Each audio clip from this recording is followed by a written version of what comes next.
Good evening, world. It's 7. It's 7 o'clock in the evening. Happy New Year's Eve, guys. It's New Year's 2023. Today is New Year's Eve. So I hope you guys enjoy your New Year's Eve. And we're going into 2023. Man, time flies by fast. It's fucking crazy, man.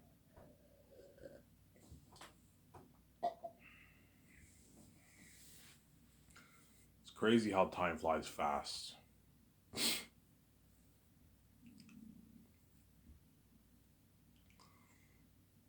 crazy how time flies by fast. I remember 20 I remember 2003, 2002. I remember New Year's of 2003 that yeah, I remember New Year's. It was New Year's 2003, I believe. Star Wars Episode 1 aired on TV, I believe. And I remember I watched it on TV. Because back then there was no social media, right? I watched stuff on TV, right? I remember it was New Year's of 2003. I remember Star Wars Episode 1 aired. I remember that. It was like 12 o'clock at night and it aired. I was like, da da da da da da da. You know what I'm saying? And Star Wars Episode 1 aired on, and I saw the movie. I did not see Star Wars Episode 1 on theaters. No, I saw it on VHS. Episode 2, I did not see on theaters either. I only saw Episode 3 on theaters. And I told you, Episode 3 was the best movie experience of my life. It's the second best movie experience of my life. Fellowship of the Ring was the first. Episode 3 was the second. I think Revenge, I don't care what anyone says. I know John Campbell doesn't like the prequels, but I think Revenge of the Sith is even better than I think it's better than Return of the Jedi. You can argue it's better than even Empire, to be honest. It's Empire is better, but Revenge of the Sith is better than Return of the Jedi in my opinion. It's a masterpiece, man. But John Campbell doesn't like it, obviously.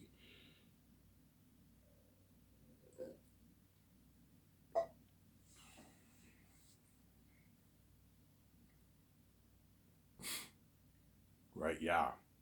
I remember New Year's of 2009 when I was in high school. I went to a house party with my so called friends, obviously. I remember I had a party with them at some guy's house New Year's Eve. I slept over at some guy's house for New Year's Eve 2009. Um, all you guys who were stalking my Facebook page back then, you saw those pictures. There was one picture where I give the finger. I took a picture with this guy. Yeah, that was New Year's Eve. That was New Year's 2009. I remember that. That was over what, 13, 14 years ago now? Yeah, man, time flies by fast. Yeah. I had New Year's Eve. Yeah, New Year's Eve was amazing. I remember 2010 New Year's. I went to that party, obviously. And yeah, I went to that party, and that's when my shoes got jacked, I think. Yeah. I remember New Year's 2010. I remember New Year's 2011, 2012, 13, and then 14, and 15, and 16, and 17, and 18, and 19. All those years. 2020,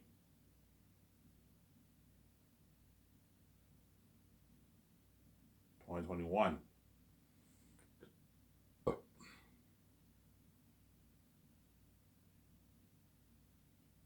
2022, 2023. Yeah. I remember New Year's for all those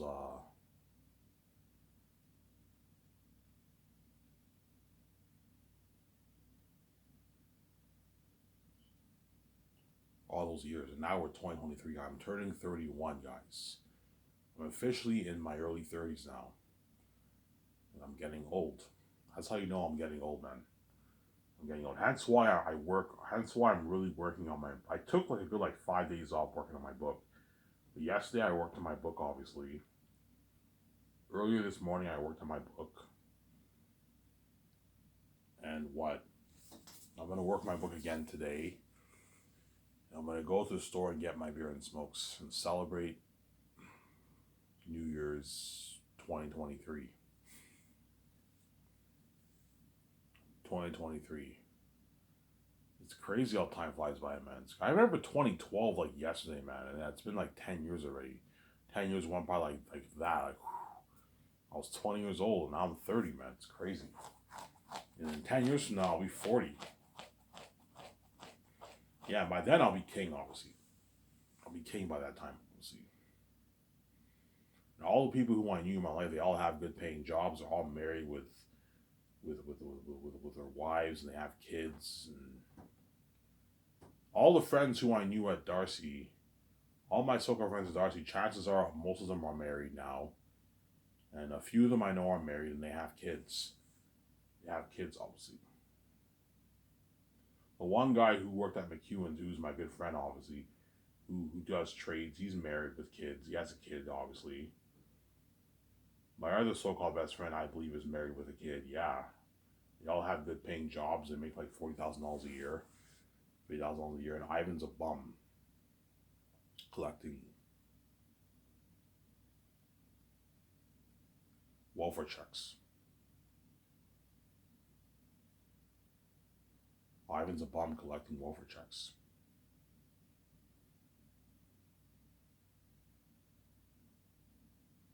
Ivan's a bum collecting welfare checks, yeah.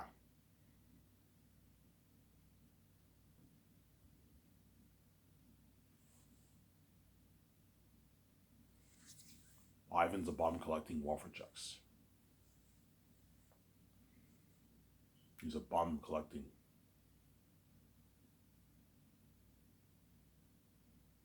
He's a bum collecting welfare checks.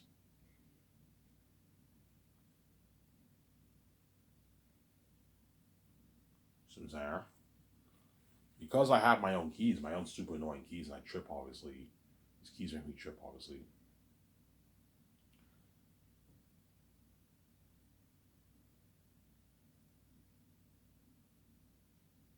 What? I wrote my own book. I already wrote my own book, obviously. All I have to do is just edit it and pay this fee and release it on Hulu. I'll make my millions. So it all worked out for the good, right? So I'm going to be richer than all these people who I knew in Darcy. None of those guys are going to be me. So I'm saying, none of them are going to be me. None of them are going to be billionaires like me. No. Even the ones who are successful, who make 100K, 200K, they're successful, obviously, but they're not me. They're not billionaires. They're not a multi-billionaire like me. Because they don't have the keys like me. They're not the son of God. You see what I'm saying? Hence why everyone in my life treated me like shit. And they hate on me with the keys. I told you, man. I told you, every time whenever I go out and I watch stuff on YouTube also, I notice how everyone just hates on me constantly for what I think, man. Hence why I'm scared to let go of my thoughts. And I trip like crazy because I know everyone's going to hate on me for what I think, man. Because the keys is noise, obviously, and a noise can go viral worldwide. It's embarrassing when you think all these crazy thoughts, obviously. And that's why you got to excuse the noise. You see what I'm saying?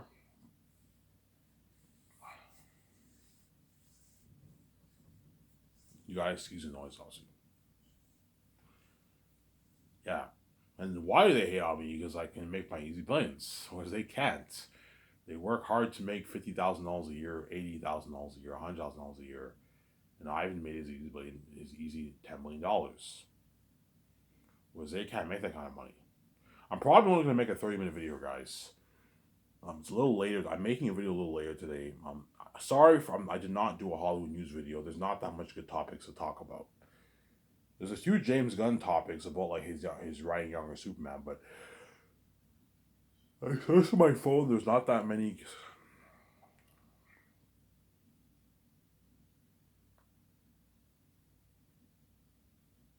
There's not that much good topics to talk about, to be honest. Hence why whenever there isn't that much good topics to talk about, I'll just make a listening series, a listening video for you guys to listen to. And I thought it'd be cool to make a video on New Year's Eve. On New Year's Eve. That way you guys can get your beer, and you know what I'm saying, you get your beer at the store and you watch my video at home on your nice Chromecast on your TV. Most people probably listen to my video on their phone, but I recommend you listen to it on TV. It's a much better experience. Put your Chromecast, you listen to it on the TV. It's a much better experience, and you have a nice beer. You enjoy the video, obviously. Yeah, but I hope you guys enjoyed my video yesterday about James Cameron. Yeah, well, Cameron saying 2 billion, I guarantee you was a marketing publicity stunt. He did. It was false advertising marketing tool. Obviously, he set the bar super high. That way, more fans buy his movies. It's a bit deceptive, obviously, but it's a genius move to do. He set the bar so high. He has to do this to break even. When in reality, it's that's hundreds of millions in profit. Yeah, he did that. That way, he can get more fans to see his movies. Very smart, obviously. I don't think he. I think John Campea is wrong. I don't think James Cameron meant domestically. No, the movie has to do more than 800 million to break even. As according to that source, it even said about around that 1.4 1. Yeah, I was right. John's wrong. I'm right. Around that 1.2 billion range, it has to do to break even. It says 1.4, but I think about 1.2 billion to break even. You know what I'm saying? And I don't think he was talking about the series like Raw Vanessa. I think James Cameron was pulling a marketing stunt, a false advertising marketing tool to get more fans to see his movie. Yeah, I know the movie only needs to do like 1.2 billion to break even, but I'll say 2 billion. That way more, that way fans know how much fans think it has to do this much to break even. More fans see my movie. He set the bar high. That way he gets more ticket sales. Fucking genius, man. Genius plot. Obviously, that's my theory. Because James Cameron obviously knows. He obviously knows what he knew full well what he was saying. He knew the movie didn't have to do to break even. It's a marketing tool. It's a marketing stunt. It's a false advertising marketing stunt. Okay, let's say it has to do this to break even. In reality, it only has to do like 1.2 billion to break even. Now way more people buy a movie. If it does 2 billion, no, the movie's a massive hit. Yeah, guys, the movie only I only need 1.2 billion to break even. I just threw out a crazy number out there to set the bar high. Letting more fans buy my movie or buy my tickets. Yeah, it's very smart. That's my prediction. What James Gunn really meant, obviously. It's a false advertising marketing tool. All companies do it all the time with trailers. You know what I'm saying? They do it with trailers. They do it with what? With commercials. When you see the McDonald's trailers, the burgers look perfect. When you see the Subway trailers, the subs look perfect. And then when you go to the stores, it's a mess. The sandwiches and the burgers are a mess. McDonald's and all that stuff. The lettuce is all over the place. Yeah, they make the burgers look very very good in the commercial. When in reality, it's a mess when you go to the store. Just like James Cameron did what he could to make Avatar look like a super expensive movie. You know, so that way more fans see his movie. Okay, if I set the bar high that our movie has to do 2 billion to break even, fans will think this movie was made for like sold for so much money, and more people will go see it. When in reality, he knew he only has to do like 1.2 billion to break even. And it's a marketing publicity stunt to get more people to see his movie. Obviously, it's very genius, obviously. Because James Cameron's a genius, obviously. That's what he was doing. So he was being a bit deceptive, obviously, which a lot of advertising, when people advertise, they're always a bit deceptive, right? Yeah, especially with the fast food chains, man, they're very deceptive. They make the burgers look so perfect in the commercial that when you go to the store, it's a mess. It's not. It doesn't look perfect like that. I'm saying, yeah, that's a good example there. You know what I'm saying? Yeah, just like James Cameron made Avatar look like it was a super expensive movie. It has to do 2 billion to break even. He threw out a crazy number like that to set the bar high. That way, more people see his movie. But in reality, only he has to do like 1.2 billion to break even around there. Yeah, I was right. Before what? Before that source in Variety said it has to do about 1.4 billion. These are analysis, business analysis. Said it has to do about 1.4 billion around to break even. I already predicted that it had to do 1.2 billion to break even when I saw the amount of money Avatar was made for. And I'm like, yeah, John Campea is wrong. It doesn't have to do 800, 900 to break even. It has to do more, like 1.2 billion plus. And the next couple days later, you got this news. The analysis said it has to do about 1.4 billion to break even. Yes.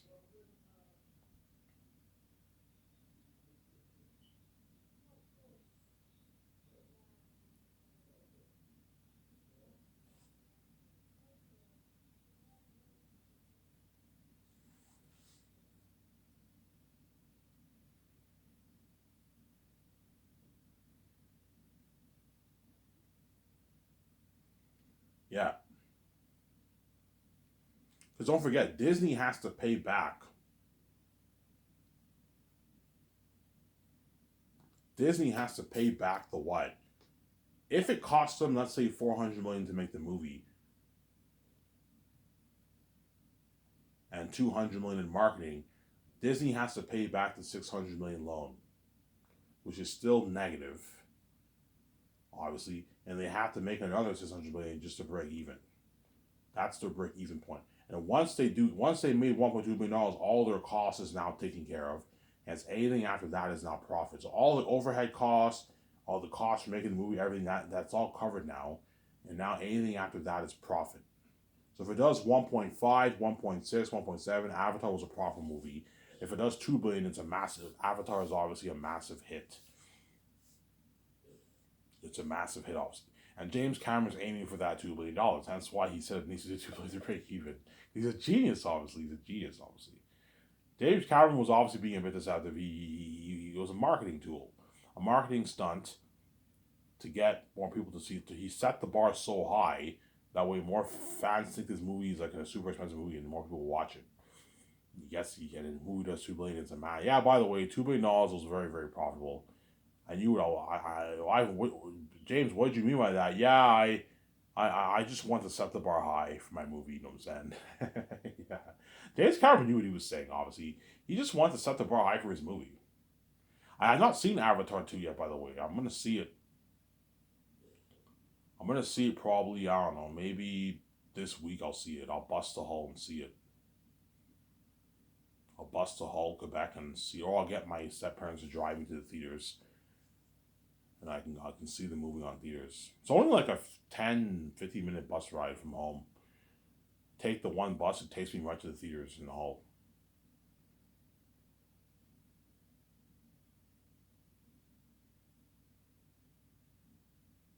Takes me right to the theaters in the hall, yeah.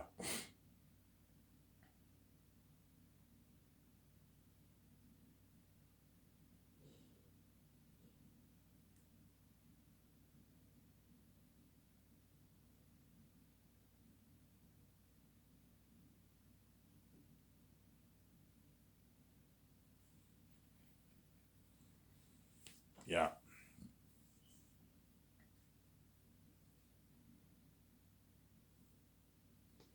Since I am, and I'll see how good Avatar really is. If it's a good movie or not, right? Will it be a flop or will it be a good movie? I don't know. No, it's not a flop. I'm joking. It's not a flop. It's what? It's it's what will I like the movie, right? Will I like the Avatar 2 movie better than the first? I think it might be better. I've heard some reviews that people like the second one better than the first. I thought the first story was better though. I don't think anything could top that story, but I mean people are saying the second movie is better than the first because you get more you get more what you get more of the story of the Navi, right, than the first one, obviously. The visuals in the second one obviously are more beautiful than the first one because its technology has gotten better since 2009, right? Even though 2009 Avatar looks amazing, you can tell the new Way of the Water movie looks way more stunning and more beautiful than the first one. It came out like 13 years ago when I was 17 years old. Since there, I still remember seeing Avatar back in '09. I saw it on IMAX 3D and the whole thing was packed, obviously. I saw it 1.5 times. I saw it the first time on theaters, it was packed. And the second time I saw it on theaters, I walked out of the theaters like halfway through. I just didn't feel like watching it. Maybe because the length of the movie was too long when I walked out of the theaters. It's not because I wasn't enjoying it. It's just I just didn't feel like watching it. The movie was long, and I walked out. Like halfway through the movie, I just walked out of the theaters. I wasted my money, you know what I'm saying? But I saw Avatar 1.5 times on theaters back in '09. I remember that. I remember that. I saw it on theaters. I'm like, oh my god, this is beautiful. And everyone was shocked by that technology. No one's ever seen it like this before. Yeah. And James Cameron waited like 13 years for the fucking sequel. Obviously, that's why I don't think it'll do $3 billion like what like Avatar the first one did. I think it'll hit. maybe 1.6, 1.7, 1.5, 1.8, 1.9 billion, maybe perhaps around that range. And if it does hit 2 billion, I will not be shocked.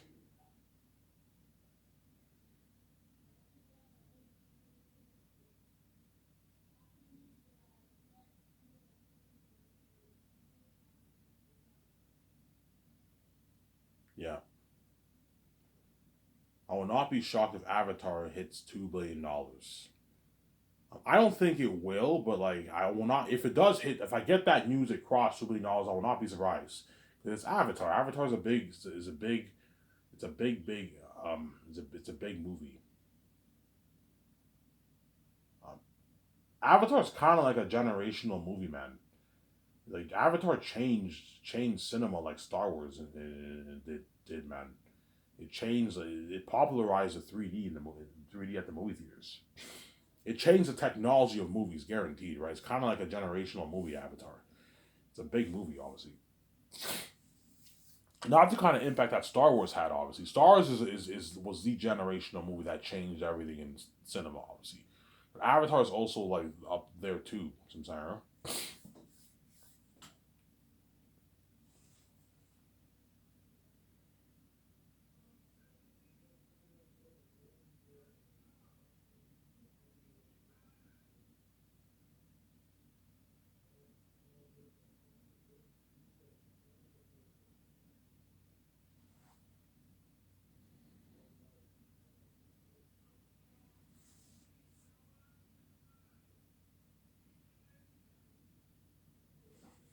Yeah,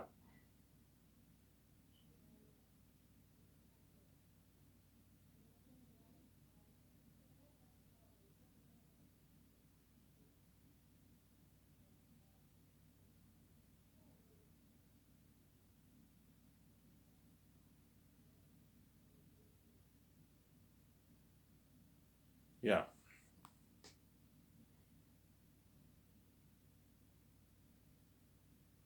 yeah. Avatar. I don't know if it'll hit the $2 billion mark. We'll see what happens, obviously.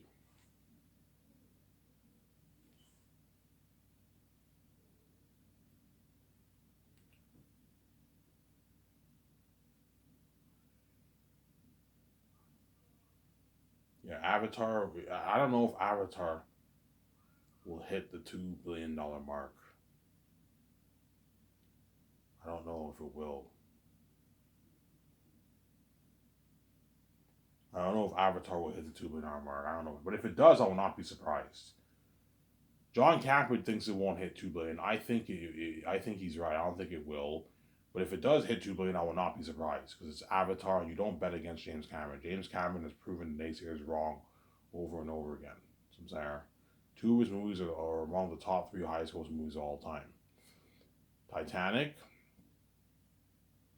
Avengers Endgame topped Titanic, but it did not. It initially topped Avatar for a little while, and Avatar gained the number one spot again. And Endgame is at 2.8 billion. Avatar is at 2.9 billion. And Titanic is like 2.7 or something like that. Something like that, yeah. James Cameron has two of the highest grossing movies of all time on the list. Hence, you don't bet against James Cameron. So I'm saying, yeah. And Terminator 2, I believe, was like the most expensive movie made ever in the back in the 90s. Because back in the day, movies were not made for $200 million. They only made them for like 20, 30, $40 million budget movies back then, 50 million budget movies. And then Terminator 2, I believe, was made for 100, and that created a stir in the industry. Holy shit, this is a big movie now. Now, on average, all big budget movies are made for 100, 150, $200 million. That's the norm now in Hollywood. Was back then they didn't make that kind of movies for that much. They made them for like 50, 40, 30, $20 million movies. Small little movies they made back in the 90s and 80s. You know what I'm saying? Yeah. And now it's all spectacle. Nowadays the Hollywood industry has changed. Now the studios lean more towards spectacle than storytelling.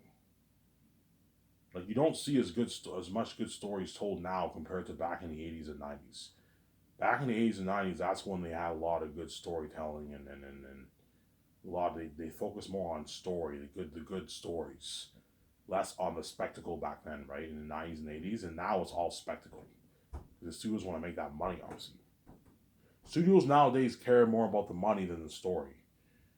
And in Hollywood, they care more about the money than the story in Hollywood. As what? As the corporations pretty much they what the corporations. I'm not, like yeah the filmmakers in Hollywood have a lot of say in some of the stuff they do, but at the end of the day the corporations are the one who have the final say, obviously, in most of the movies. That's how it works. But but but I think the corporations have to separate the business from the creativity. Obviously, if you're not a creative person, don't interfere with the creative filmmaker's vision. Make sure you have the same vision, but don't interfere with his vision. You see what I'm saying? And that's why nowadays most of the movies that come out are all bad movies.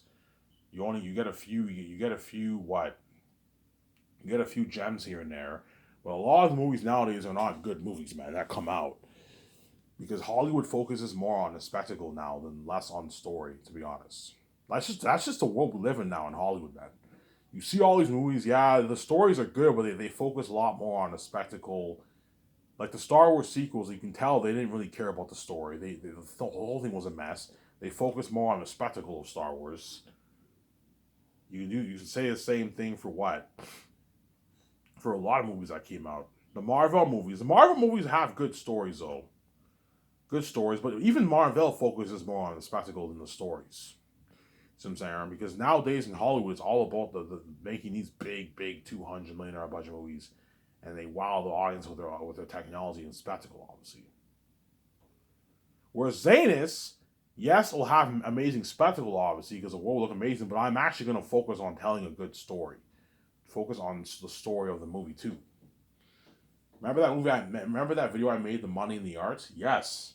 Focus on the art first, and then the money afterwards. The art comes first before the money. If you tell an amazing story, fans will buy your movie. There's exceptions where your movies can flop, obviously, but I'm the exception.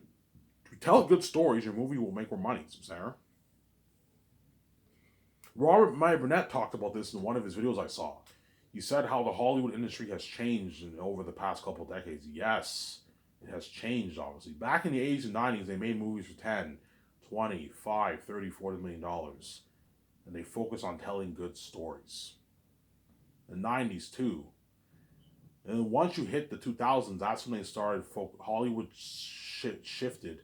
And they started making 100, 150, $200 million budget movies. And they focus more on spectacle instead of story. They focus on story a little bit too, obviously. There's some good stories out there nowadays, obviously. But most of the movies now that come in Hollywood are not good movies. They have amazing spectacle, they're entertaining, but they're not the greatest telling stories. Transformers, no offense, does not have the greatest story. The story has a lot of plot holes and problems, obviously, but it's a highly entertaining movie. Spectacle, obviously. Because spectacle is what puts butts in the seats, yes. Spectacle is what puts butts in the seats, obviously. But story is what challenges the human mind, the human experience, the human soul. That's what story does. You see what I'm saying? Spectacle puts butts in the seats, obviously. Story challenges the human spirit, the human soul, how the human sees life, how a human being sees life. That's what great stories challenge. It challenges the human mind, obviously, the human experience. You know what I'm saying? Yes, that's what great stories do, obviously. It's very rare to find a movie that has great spectacle and a great story. It's very rare to find that. An example I can give you is the Marvel movies.